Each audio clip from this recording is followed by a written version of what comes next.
¿Qué tal, amigos, licenciados en Planeación Territorial, diseñadores de asentamientos humanos? Bienvenidos a este espacio denominado Entre Compadres. Me presento. Buenas noches, Josué Guarneros, a sus órdenes. Mi compadre. Su servidor Iván Cervantes, ya con nuestra nueva invitada. Adelante, Josué. Bueno, pues ella es Elizabeth Anaya. Nos hizo el honor de darnos unos minutos para poder platicar con ella. Ella es licenciada en diseño de los asentamientos humanos de la UAM Xochimilco, obviamente. Tiene un diplomado en Historia Contemporánea de México de la Universidad Iberoamericana. Y pues la verdad es que estábamos leyendo su currículum y ha tenido muchas experiencias en varios ámbitos, tanto en lo local como en lo federal, en algunas dependencias. Entonces, pues para entrar ya en materia, Elizabeth, bienvenida, buenas noches y muchísimas gracias por aceptar esta invitación. Sabemos de tu agenda que ha sido muy apretada, entonces muchas gracias por estos minutos. Y adelante, pues, compadre. Buenas tardes, Elizabeth, ¿cómo estás? Pues bueno, vamos arrancando. Gracias por haber aceptado la invitación. De entrada, nuestra primera inquietud que planteamos a los invitados principalmente es preguntarles si es que han tenido, previo a la entrada a la licenciatura, la idea puntual de formar parte de esta licenciatura y desarrollarte por un interés legítimo en esa área, o si es que esto ocurrió por circunstancias del destino, o cómo fue que se dio. ¿Sí tenías ese interés tú ya preliminar antes de entrar a la licenciatura? Fíjate que conocí a un economista que trabajaba en SAOP, esa Secretaría de Asentamientos Humanos y Obras Públicas, ya pues era la SCOP, ¿no? Todavía quedan los restos ahí en Xola, en el Eje Central, ¿no? El edificio ya no sé si se sigue ocupando o no. Y él trabajaba en desarrollo regional. Entonces se me hizo muy interesante su trabajo de cómo estudiaban como las economías locales y cómo detonar crecimiento económico en las regiones, pero no me gustaba ser economista.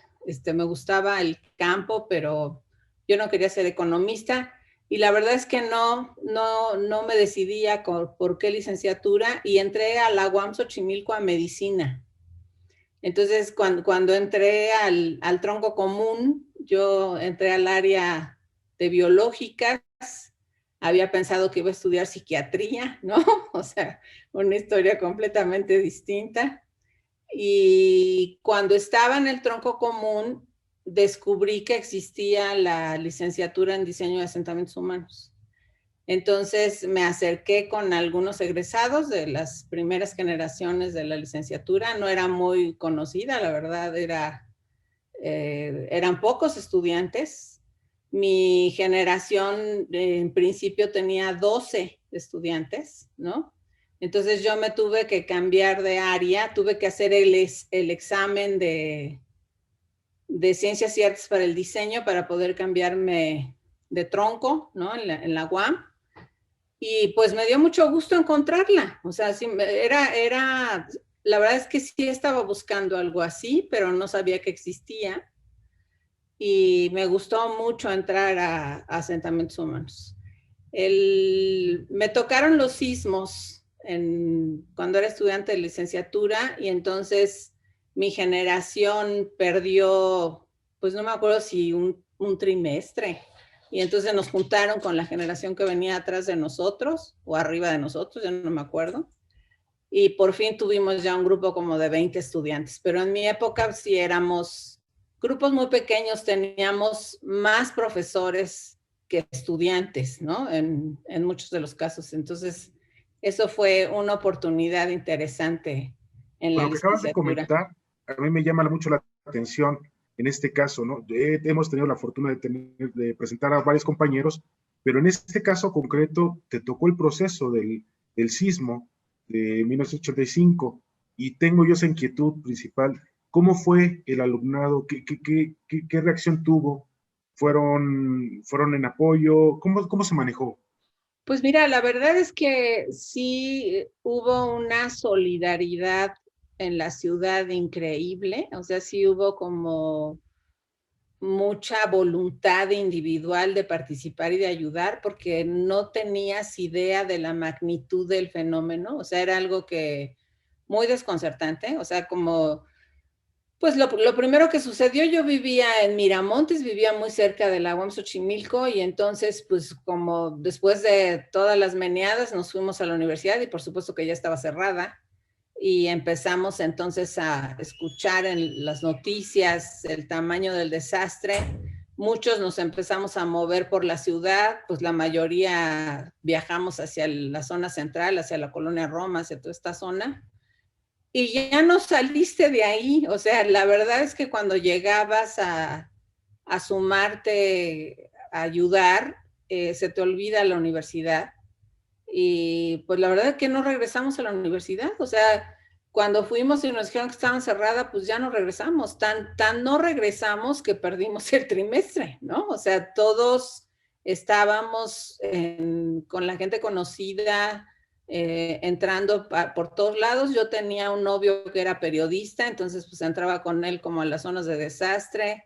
Me empecé a dar cuenta que la gente no tenía que comer, que no tenían que taparse. Entonces, pues empiezas a organizarte con tus amigos, tus vecinos, a armar lunch y recoger mantas y empezar a llevárselas a la gente. Fuimos a las delegaciones, que eran delegaciones en esa época, donde se supone que se organizaba la ayuda, y era un desastre completo.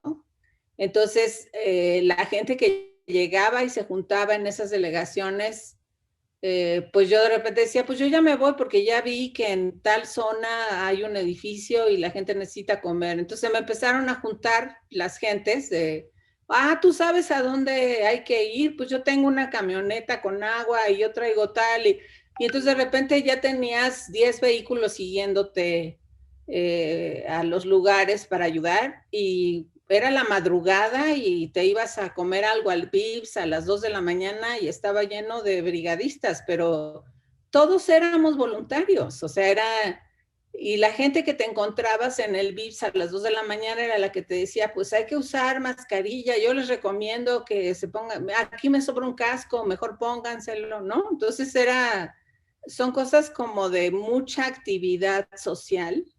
Fue algo muy interesante participar en esos grupos en donde no había gobierno. O sea, sí era mucha voluntad ciudadana, era un tema de sentido común, y te encontrabas a gente de todo tipo. Pues este señor es ingeniero, este es médico, entonces pues cada quien aportaba lo que sabía, opinaba, organizaba, y en eso nos ocupamos. La verdad es que cuando regresamos, cuando nos enteramos que había que regresar a clases, pues ya había pasado no sé cuánto tiempo, y nos costó trabajo regresar a sentarnos al aula, ¿no? Como que esperábamos también que en la universidad nos pusieran a hacer algo sobre el tema, porque pues, seguías como con toda la adrenalina y el asunto, y todavía la universidad no había dimensionado el fenómeno, ¿no? O sea, como que los profesores tampoco tenían algo organizado para decirte, a ver, vamos a recuperar todas estas experiencias. Pues eso no pasó, simplemente lo vivimos, pero al paso de los años, pues parece que sería interesante, ¿no? Recuperar esas experiencias que cada uno vivió. Sí, me llama la atención principalmente por, pues, bueno, nuestra formación integral multidisciplinaria, y de alguna forma esa combinación aterrizada en un ejercicio práctico, que es ahora sí que tu zona de estudio, pero se sobrepone en tu caso particular, pues sí, la presencia de un fenómeno de carácter geológico, principalmente el sismo, terremoto, la afectación, y aquí ya mencionaste algunos matices, ¿no? El tema de la participación ciudadana, que se aboca a la falta de un gobierno que pudiera atender la necesidad de la población, la organización de la sociedad, cómo empieza a reaccionar, y a partir de esto se empieza a estructurar una forma de atender la emergencia, ¿no? Y en esta atención de la emergencia, pues es un nuevo aprendizaje que también se sumaría al que tú ya tienes en la misma licenciatura, pero ahora ya en la práctica, ¿no? Y es algo que no muchos llegan a tener, Y esta me parece que fue una muy buena experiencia, ¿no? En el sentido de conocer cómo se desarrolló este fenómeno, toda esta emergencia, todo lo que implica y cómo se tiene que reaccionar ya en la vida real, ¿no? Me parece algo importante. Bueno, y esto que comentas es importante porque muchos de nuestros colegas se dedicaron a los temas de protección civil. O sea, justamente una de las cosas interesantes de nuestra licenciatura es que tienes una gama tan amplia de posibilidades de intervención. Muchos se han dedicado a temas de protección civil y entonces, pues ya después de estar estudiando la licenciatura, pues te das cuenta todos los temas importantes sobre la cimenta, el comportamiento de las capas geológicas. Para mí, por ejemplo, en este caso, después de esa experiencia, pues resultó muy interesante ir a las conferencias de los ingenieros expertos en mecánica de suelos, descubrir que México tiene de los mejores y mayores expertos en mecánica de suelos, cosa que es poco reconocida, ¿no? Y para nosotros pues era toda una novedad saber que nuestros ingenieros eran tan brillantes y tan reconocidos en el mundo, pero tener esa oportunidad de ir a los seminarios y escuchar lo que estaba pasando con la extracción del agua y cómo se formaban cavernas subterráneas que no se pueden rellenar, aunque le inyectes todos los días agua durante 200 años, ya no lo puedes llenar, ¿no? Y cómo todas esas condiciones del subsuelo te generan temas de ordenamiento territorial, es decir, cómo todas las fracturas geológicas, como los temas de hundimientos, los temas de protección civil, se vuelven elementos indispensables de la planeación, ¿no? Y creo que esa es uno de los temas en los que se desarrollan muchos de nuestros colegas, ¿no? Afortunadamente. Sí, en ese momento eran los primeros pues esbozos, o ya teníamos tiempo con los planes o programas de desarrollo urbano, pero que es importante, ¿no? Porque al final de cuentas, una vez que ocurre este fenómeno, afecta, surge la parte del reglamento de construcciones, ¿no? Un elemento fundamental que complementa los programas de desarrollo urbano, los programas parciales, ¿no? Y creo que es importante. Adelante. Eso, y también, por ejemplo, creo que empezaste a echar un vistazo a los geólogos, empezaste a voltear al Instituto de Geología de la UNAM, por ejemplo, y empezaste a descubrir todos los estudios y análisis del subsuelo que hay del país, no solamente de la Ciudad de México, y empezaron a incorporarse en algunos planes esta información de fallas geológicas, de fracturas geológicas, de zonas de riesgo. Empezaron a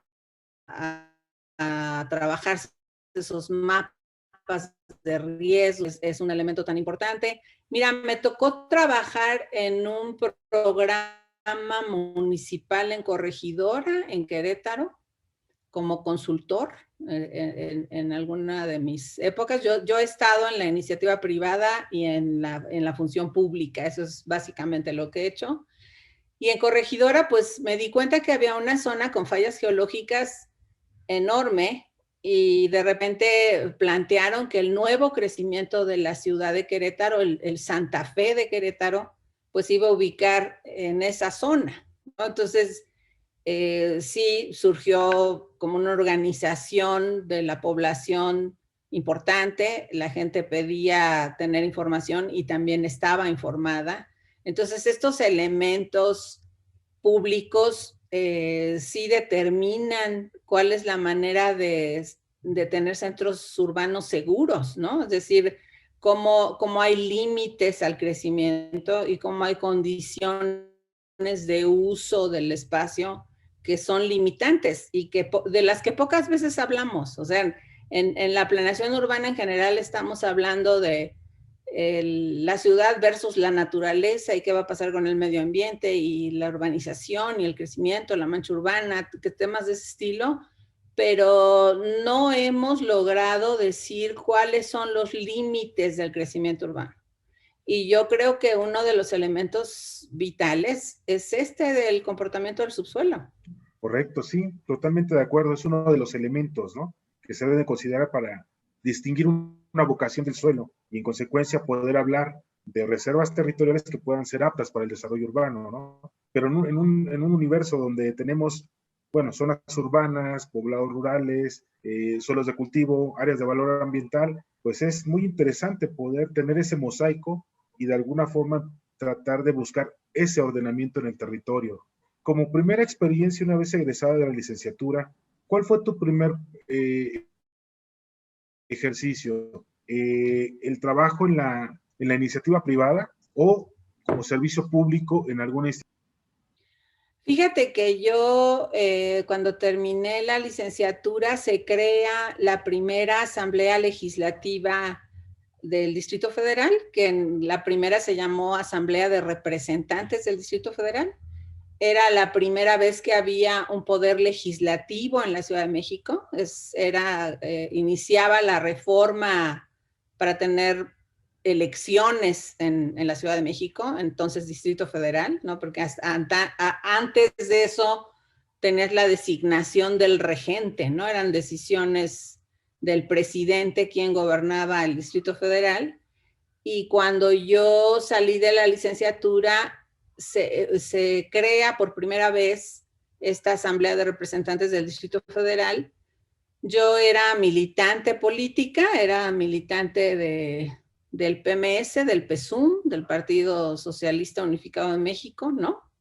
Que era como lo que surgió después del Partido Comunista Mexicano. Entonces, yo era militante desde la universidad o antes de estar en la universidad. Y pues me buscaron los diputados electos de la coalición, porque se hizo una coalición en la Ciudad de México, de la izquierda, digamos. Y estos diputados me buscaron por mi licenciatura. Entonces, pues resulta que el primer trabajo que tuve fue ser asesora de los diputados electos de la Asamblea de Representantes del Distrito Federal. Y bueno, pues cuando mis profesores de la universidad y el propio rector, que era Roberto Ibenschulz, se enteraron de que yo iba a trabajar en la asamblea, pues todo el mundo me habló, ¿no? Así fue. Era como un tema muy interesante, era un asunto muy relevante que un egresado de nuestra licenciatura se fuera a trabajar los temas de ciudad. Entonces, la verdad es que todos me echaron la mano, o sea, como que me ayudaron a armar mesas redondas, asesorar a los diputados electos, a todos, de todos los partidos. Hicimos algunos seminarios en esta Asamblea de Representantes para hablar de los temas relevantes de ciudad, y me tocó trabajar con ellos en la organización del legislativo, es decir, en la discusión del reglamento interior de ese Congreso de la Ciudad de México, es decir, cuáles eran los temas, qué comisiones legislativas tenían que crearse, para cuáles asuntos le iban a tocar a cada comisión legislativa. Entonces, digamos que entré por la puerta grande y a toda velocidad.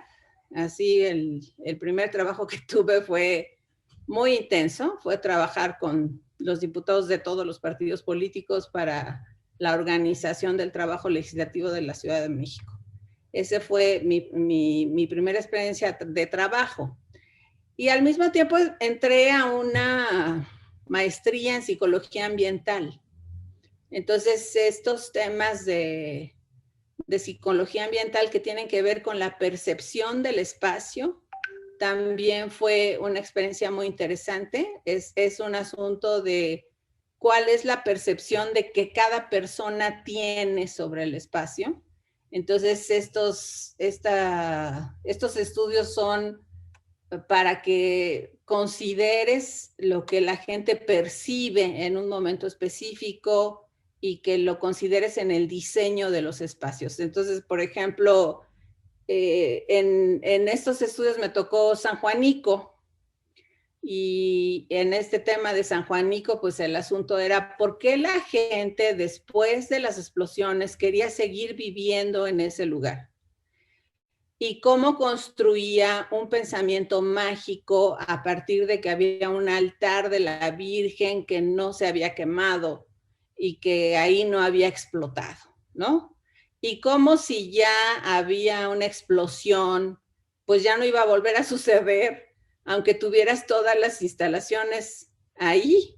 Entonces, el tema de la percepción también es un tema muy interesante, el asunto de por qué la gente no entiende que este es un lugar peligroso, cómo le hacemos para mover a la población de un lugar a otro y mantenerla en resguardo y protegerla. Eso también es un tema de protección civil, ¿no? Y no te hacen caso, y no te creen, Sí, y se amotinan.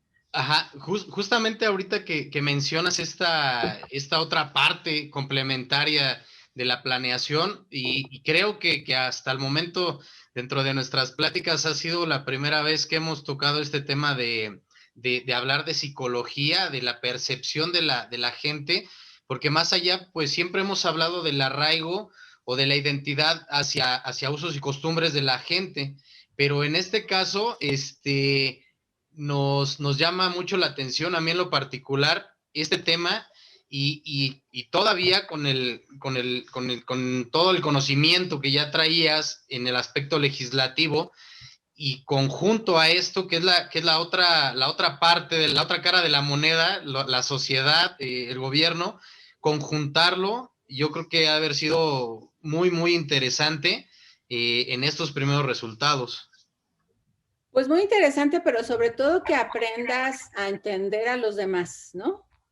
Porque es muy común que descalifiquemos o que digamos cuál es el grupo bueno y cuál es el grupo malo y quiénes son los que están haciendo lo correcto y quiénes no.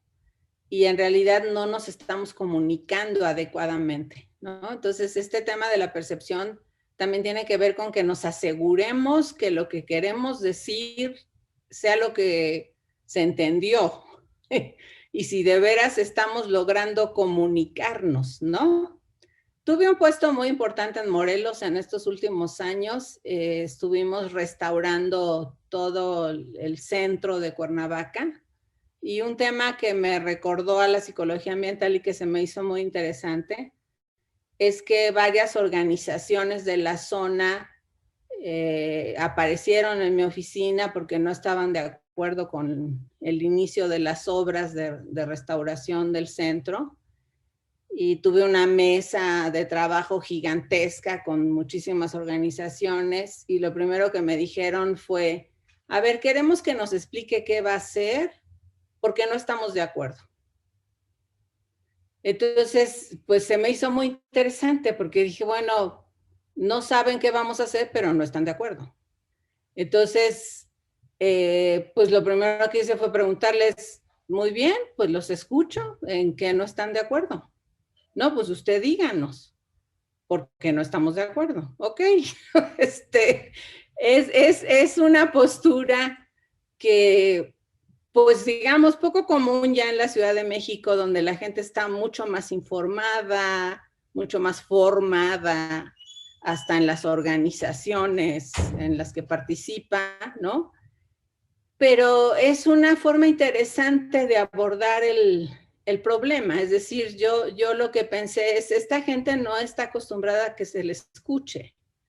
Entonces, la forma de decirte, usted tiene que escucharme, es decir, no estoy de acuerdo. Entonces, no necesariamente lo que se dice es lo que quieres decir, ¿no? Y esa parte no es fácil, pero es interesante darse el tiempo de tratar de entenderla, ¿no? Porque si no, empiezas a construir discursos y diálogos que en realidad no están llegando ni van hacia donde tú quieres ir, ¿no?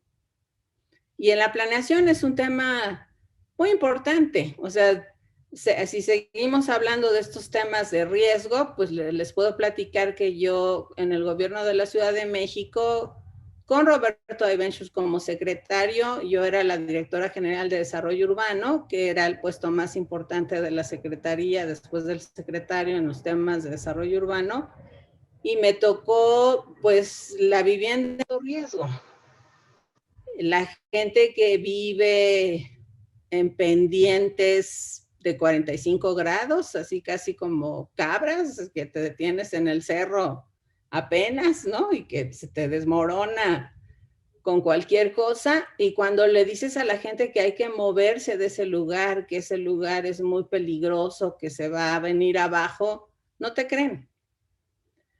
Entonces ahí, pues esa labor de convencimiento y de ver cómo te mueves y qué significa hacer reubicaciones de zonas de alto riesgo, pues es otra historia gigantesca, Es ¿no? toda una complejidad, el hablar de la reubicación de asentamientos humanos por condiciones Sí. de riesgo no es fácil, ¿no? En primera, la disposición del suelo es muy limitado en muchas partes y bueno, entre otros elementos que se van haciendo cada vez más complejos, ¿no? Mencionaste algo muy, bueno, me llamó mucho la atención, la parte de la planeación, ¿no? En algún momento por ahí escuché a Roberto mencionar que la planeación es política, la política es poder y el poder es toma de decisiones, ¿no? En este primer ejercicio que tuviste tú en lo que era antes la Asamblea Legislativa o en este caso bueno, como Asamblea de asesor en la Representantes se Asamblea de llamó la Representantes, primera. Sí. en ese primer ejercicio fue un buen ejemplo de cómo poder abstraer esa parte, ¿no? Y te trasladas al otro extremo, que es ya el proceso que ocurrió en San Juanico, donde la percepción, el escuchar a la gente y tratar de asimilarlo para buscar, tal vez no la reubicación, pero al menos mitigar o ver de qué manera mitigas el riesgo para esas personas que no se quieren salir por esa condición de arraigo, de identidad que tienen en el lugar, que tienes que conciliar con todo ese tipo de expresiones, ¿no? Y te va llevando a toma de decisiones donde vas buscando los elementos que te permitan poder plantear espacios que puedan ser habitables, pero seguros también, ¿no? En el mejor de los casos. Y la experiencia, pues, donde lo llegas a aterrizar un poco mejor, es ya en Querétaro, donde nos mencionas que la gente te llega de antemano ya con una visión receptiva, a la defensiva, en el sentido de que no estamos de acuerdo, no sabemos ni cuál va a ser el planteamiento, pero no están de acuerdo. Y entonces todo esto me permite decir que tú tuviste un ejercicio de una preelaboración de una planeación participativa, ¿no? ¿Crees que pueda ser así? Sí, fíjate que en el gobierno de Cuauhtémoc Cárdenas, que es cuando me tocó estar en desarrollo urbano, en Sedubi, hicimos 25 programas parciales con planeación participativa. Ese periodo de gobierno fue de 3 años y logramos que se aprobaran todos los programas.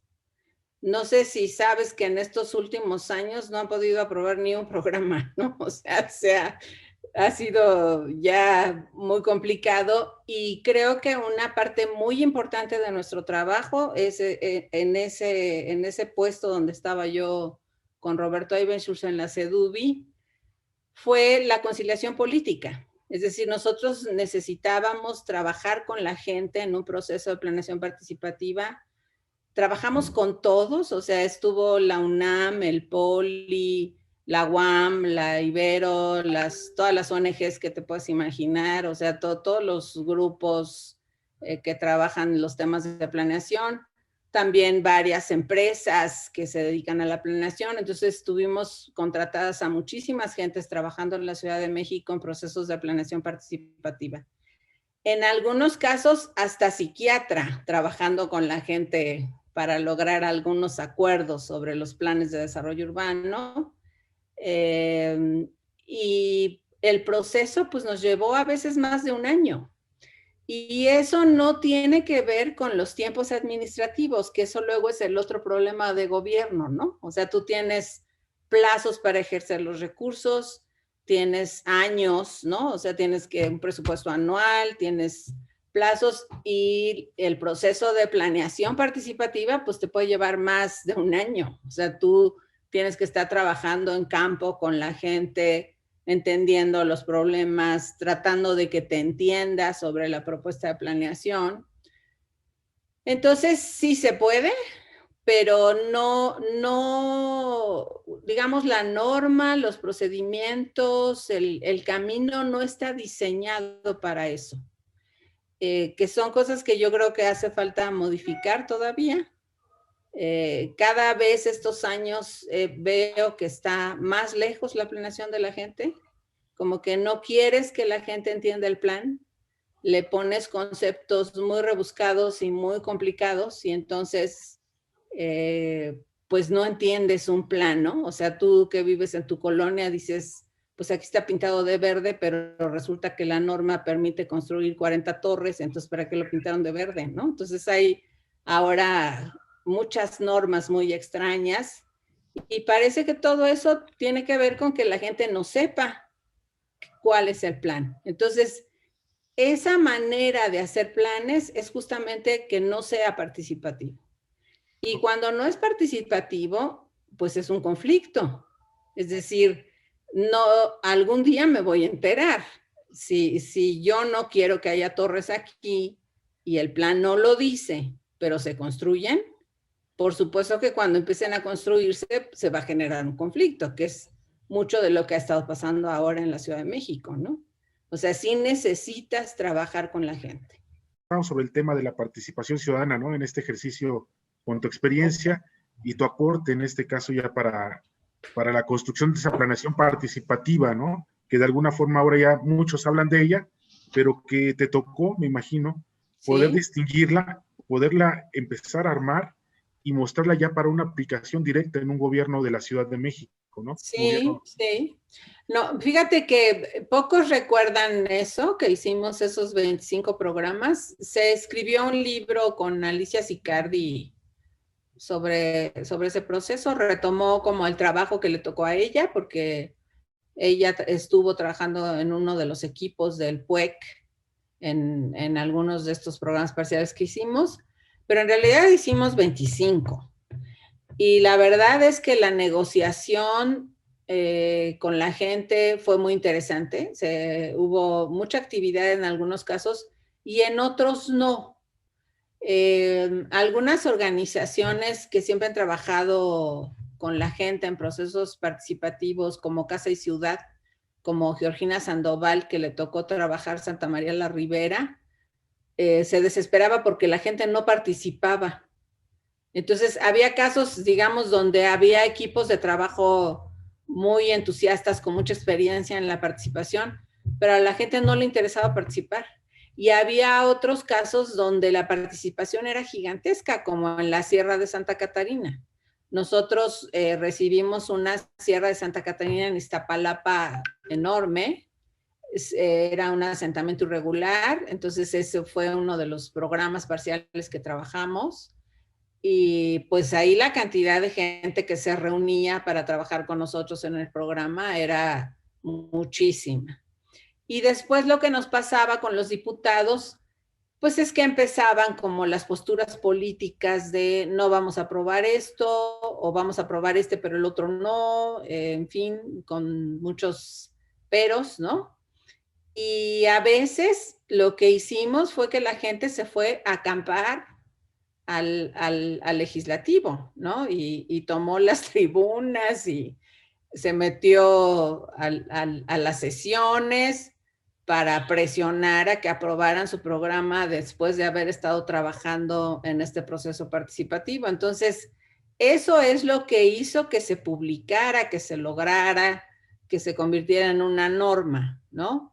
El acompañamiento desde el principio hasta el final con la población de la zona donde se estaba trabajando. Entonces, la verdad es una experiencia muy interesante. Es bastante posible, pero tiene que tener un fin. Tienes que saber hacia dónde quieres llegar y a qué te puedes comprometer y a qué no. Algo que nos pasó en esos procesos, que era como, pues el principio de la participación ciudadana organizada en estos temas, es que la gente no entendía que era un plan, no era un proyecto. Entonces, cuando tú decías, esta avenida tiene que tener otro carril o tenemos que hacer un par vial en esta zona para que funcione, te decían, ¿cuándo empieza?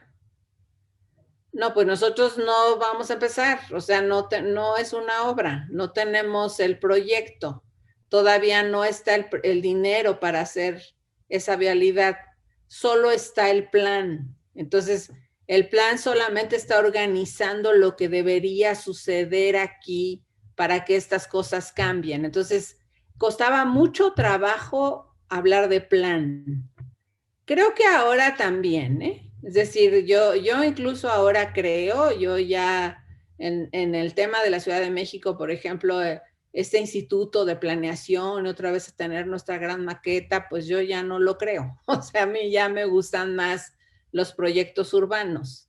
O sea, sí creo que es mucho mejor agarrar una zona de ciudad y restaurarla. Y entonces en ese ejercicio de planear y hacer, me parece que podríamos lograr mejores resultados en el orden urbano. Oye, Sí, la Eli, experiencia. una pregunta, ya, tocando el tema. Ahora tú desde las diferentes perspectivas que has tenido en los diferentes ámbitos, por decir, tanto en lo local, a nivel, por decir, municipal, que estuviste, por decir, en Morelos, en Querétaro, aquí en la Ciudad de México. Ahora platícanos, por decir, tu experiencia en el ámbito federal, cómo lo has visto, esa toma de decisiones o esta planeación desde esta otra perspectiva, porque también es súper interesante. Sí, fíjate que en el gobierno federal estuve en Semarnat, en medio ambiente, y mi trabajo al principio en Semarnat era justamente ser el puente de comunicación con Sedatu. Ahora es Sedatu, ¿verdad? Es que cambió de nombre Sedesol, Sedatu, ¿no? Pero el tema en Semarnat era justamente tener un traductor del tema urbano y ambiental, y esa era mi función inicial en Semarnat. Yo era como el contacto con los temas urbanos y trabajaba en el gobierno federal con el subsecretario de Planeación de Semarnat. En esa subsecretaría estaba, por ejemplo, el ordenamiento ecológico.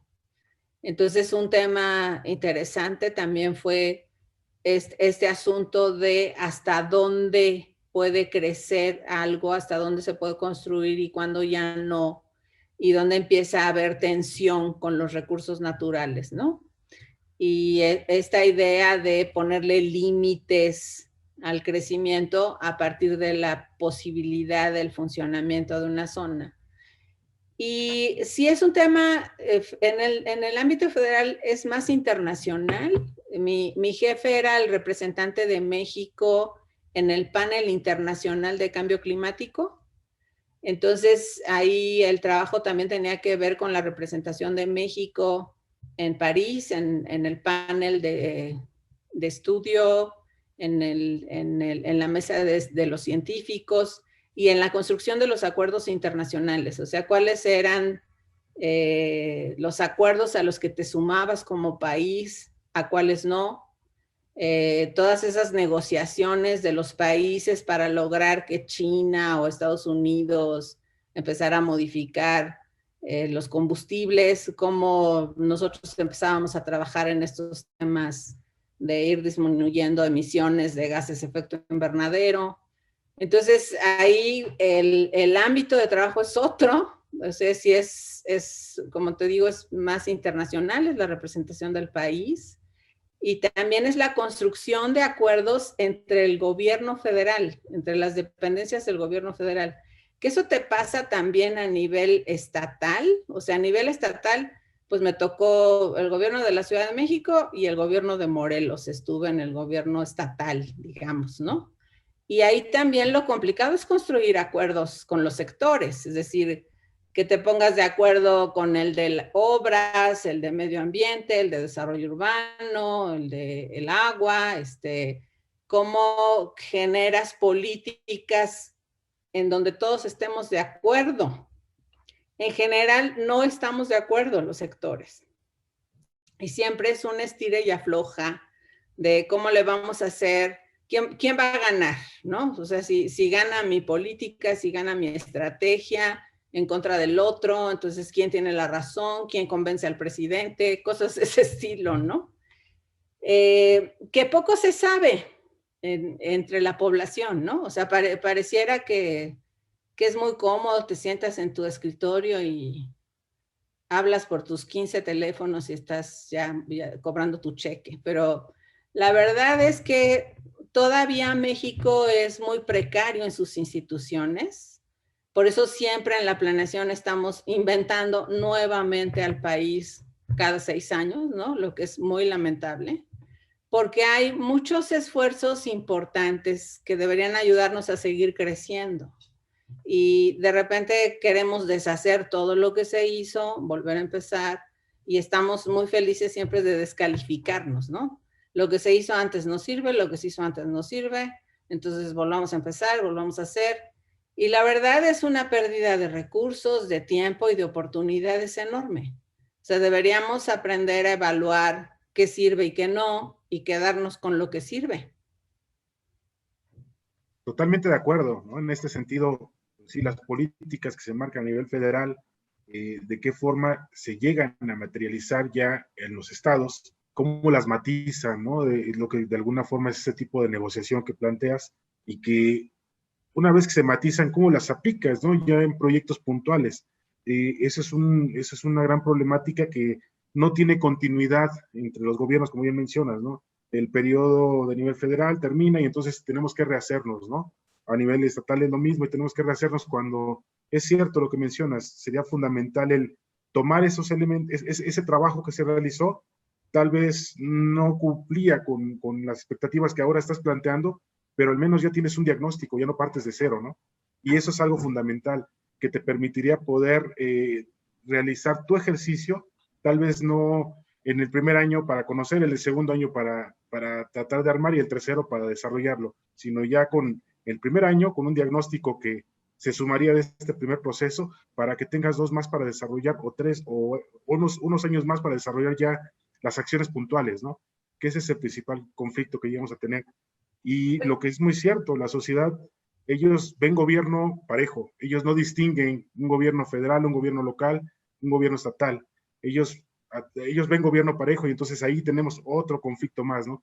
La comunicación que pueda llegar a tener la sociedad con el gobierno y cómo podemos entablar esa interacción para poder realmente incidir en el territorio, ¿no? Con estas propuestas o estas visiones que al menos muchos compañeros han tratado de impulsar, ¿no? Y en este caso, pues me queda claro que has tenido muy buenos ejercicios al respecto y has tenido las iniciativas, no es algo nuevo, ¿no? Y esto sería algo de lo que creo yo que buscarías tal vez cambiar a partir de tus nuevas experiencias, ¿no, Elizabeth? Sí, la verdad es que yo sí como que le saqué provecho a nuestra formación multisectorial. O sea, a mí me cayó muy bien la licenciatura para entender todos los lenguajes que nos enseñan, porque eso que para muchos de nuestros compañeros necesita una especialización, como comentabas, Iván, en algún momento sabemos un poco de todo y nada, y no mucho de algo, ¿no? Sino un poco de todo. Para mí fue extraordinario saber un poco de todo, porque siempre he estado trabajando con grupos multidisciplinarios. Entonces, desde ese trabajo, desde mi primer trabajo en la Asamblea de Representantes, pues tenía que entender el lenguaje de los demás, es decir, cómo habla un ingeniero, cómo habla un economista, qué quiere decir el antropólogo, todos esos lenguajes que aprendemos en la licenciatura a mí me fueron de muchísima utilidad. Cuando trabajas en grupos multidisciplinarios, es increíble que tú puedes entender a todos y entre ellos no se entienden. Y a veces en estos temas, por ejemplo, que te cuento de Semarnat, lo que significa en medio ambiente la misma palabra tiene un significado distinto para nosotros en el ordenamiento territorial. Entonces de repente yo veía cómo se empezaban a pelear, ¿no? Y yo, a ver, espérame, están diciendo lo mismo, nada más que aquí se llama así a tal cosa y acá se llama así a tal cosa. Entonces era como una especie de traductora de no, ustedes sí están de acuerdo, entonces no se peleen, porque no, ese no es el punto de debate. Entonces, estas cosas, esta capacidad de nosotros de poder entender esos lenguajes, la verdad es que es una formación muy interesante. Sí, fíjate que yo creo que algo que te ha caracterizado a través de esta plática que hemos tenido ha sido esa interlocución que has podido manifestar, ¿no? O sea, entre actores políticos, entre actores sociales, todo este diálogo, toda esta traducción que tú has hecho, yo creo que ha sido una de las grandes ventajas y virtudes que ha tenido la carrera, ¿no? A través de la formación, el que, como tú digas, o sea, podamos ser hasta como políglotas, que podamos entender varios idiomas, podemos estar en varios terrenos parados al mismo tiempo, pero todo siempre con la misma finalidad, ¿no? Con el mismo ideal. Y pues bueno, tocando este tema de estar parado en varios ámbitos, ahora platícanos por tu experiencia en el ámbito privado. Pues yo tengo una empresa, me he dedicado a ser consultor privado en distintos momentos.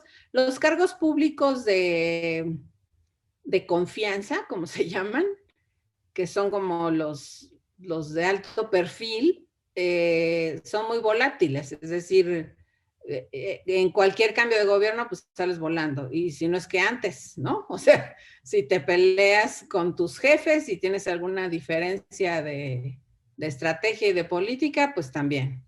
Entonces, he combinado el trabajo de la asesoría privada con el de la función pública, y en ese trabajo de la consultoría privada, pues me tocó hacer algunos ordenamientos ecológicos, trabajar algunos programas de desarrollo urbano, y ahora espero ya solo dedicarme a este trabajo de consultoría. Trabajé para el Banco Mundial la evaluación del programa Hábitat, entonces también he tenido algunos análisis de evaluaciones que hacía el banco sobre las políticas nacionales de México, y con empresas privadas. Entonces también he estado trabajando ahora con desarrolladores. Este trabajo que estoy haciendo últimamente, por ejemplo, resulta que ahora si quieres cambiar un uso de suelo tienes que ir al Congreso local. Entonces hay que hacer una iniciativa de decreto para solicitar la modificación de uso de suelo, ¿no? Entonces, pues esos son francamente tratados, o sea, tienes que hacer como todo el análisis del crecimiento urbano de la ciudad, tienes que armar como toda tu justificación legal y técnica sobre qué cambio quieres hacer. Por ejemplo, estoy trabajando un proyecto en donde el cambio de uso del suelo solamente es la literal, que no sé si saben qué significa eso de la literal, pero ahora la norma de uso de suelo le pusieron una letra que solo te limita el número de viviendas. Entonces resulta que tú puedes tener 40,000 metros de construcción autorizados, pero solo puedes hacer 150 viviendas. Entonces, hay como una cosa rarísima con esa, o sea, empezaron a hacer cosas muy extrañas con la norma. Pareciera que estuvieras en contra de que se construyera vivienda, porque ¿para qué quieres 40,000 metros si solamente puedes hacer 100 viviendas, no?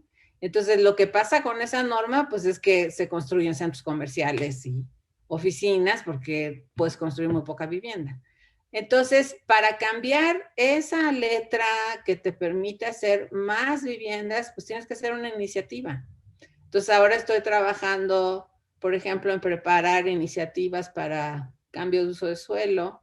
Estoy trabajando en los estudios de impacto urbano, en los estudios de impacto ambiental de los proyectos, en los polígonos de actuación que tan mala fama han tenido en la Ciudad de México, ¿no? Entonces, pues estoy más metida ahora como en la aplicación de las normas para ayudar a los constructores. Eso es básicamente lo que estoy haciendo ahora en el despacho. Correcto. Y ahora, bueno, adicionalmente a esto, me gustaría saber si has tenido experiencia en el ámbito académico, como profesora investigadora o no, Elizabeth. Fíjate que no. Yo en las universidades lo único que he hecho es participar en seminarios, me invitan a conferencias, a mesas redondas, pero nunca he tenido interés, la verdad, de ser profesor universitario. Se me hace pesado, o sea, sí creo que es todo un trabajo, ese de estar dando clases, revisando trabajos, aplicando exámenes, nunca he estado muy interesada aunque digamos que estoy ahí cuando me invitan, pero prefiero más la práctica profesional y la ejecución de los proyectos que la enseñanza. Y también me gusta estudiar, pero prefiero ser el estudiante, no el profesor. Eso es bueno, eso es muy bueno, y más si eres becado, ¿no? Quiero pensar. Pues no, Bueno, fíjate que no he tenido becas. ¿no? Me ha tocado pagar mis colegiaturas, Correcto. pero siempre es bueno estarte actualizando, o sea, claro que sí. Es una constante, ¿no? El tener esa ¿Sí? actualización. Bueno, pues con todo esto, Josué, no sé si tengas alguna otra inquietud por ahí. Pues no, realmente yo creo que esta plática ha sido muy, muy interesante, el saber cuál ha sido todo este desenvolvimiento de tu carrera profesional, en dónde estás actualmente, en dónde has estado. Entonces, yo de hecho, de mi parte, la verdad es que te agradezco muchísimo todo este tiempo. Ha sido muy, muy enriquecedor. También ha sido de mucha ayuda para las personas que están o que van a ver este video de cuál ha sido tu trayectoria. Y pues, como siempre, cada vez que terminamos una plática, les pedimos a nuestros invitados que desde su perspectiva ellos nos puedan dar una propuesta de valor hacia los alumnos o recién egresados o de hecho los que ya tienen un tiempo ya de egresados de la carrera. ¿Cuál ha sido lo que a ti te ha funcionado para estar donde estás en la actualidad? Pues lo que comentábamos al final de la conversación, estar estudiando, estar leyendo, estarse actualizando. Creo que hagas lo que hagas, a cualquier lugar que llegues, tienes que aprender. Entonces tú tienes como una formación con los grados que sean, pero al lugar donde llegas tienes que leer y enterarte de cómo funciona, estudiar sobre el tema que te toca ahora y actualizarte, porque las cosas cambian y necesitan nuevas ideas. Correcto, Elizabeth. Pues bueno, yo creo que con esto damos cierre a esta sesión. Fue muy cortita, pues, así que es el tiempo que teníamos contemplado. Y pues con esto cerramos. Muchas gracias por tu participación, Elizabeth. Lo publicamos esto, lo subimos en el Facebook, como te habíamos comentado. Y pues bueno, ya de ahí se abre hacia toda la comunidad. Estamos pensando también abrirlo en un canal de YouTube, que es así, igual también lo vamos a hacer. Pero bueno, te mandamos por ahí el mensajito con el video de cómo salió la plática, la entrevista. Y pues con eso cerramos ya nuestra sesión, Elizabeth. Muchas gracias. Pues mucho gusto a los dos y muchas gracias por la invitación. Gracias. Buena Hasta tarde. pronto. Hasta pronto. Gracias, Adiós. hasta luego. Adiós.